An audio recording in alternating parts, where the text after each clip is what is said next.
تنسيق الثانوية العامة 2024. هنا طبعا هنتكلم عن الأوراق المطلوبة لتقديم في الصف الأول الثانوي العام 2024. هنا بيقول لك تنسيق الثانوية العامة 2024. أوراق التقديم في الصف الأول الثانوي العام 2024.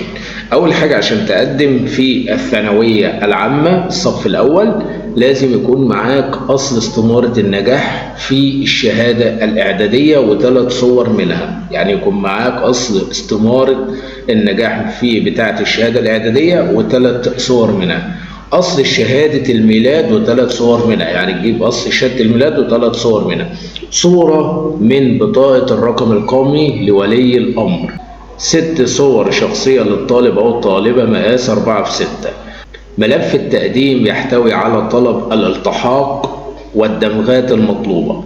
البطاقة الصحية للطالب، ملف ورقي وحافظة بلاستيكية، يعني تجيب ملف ورقي تمام وحافظة بلاستيكية تمام. بعد ما بتجيب الحاجات دي بتبدأ بقى تتوجه انك تقدم في الصف الاول الثانوي العام. ومبروك للناس اللي نجحت في الشهادة الاعدادية، نتمنى لكم الخير والتوفيق. طبعا لو في اي مشكلة واجهتك سيب لي تعليق اسفل الفيديو. اشوفكم في فيديو جديد، سلام عليكم.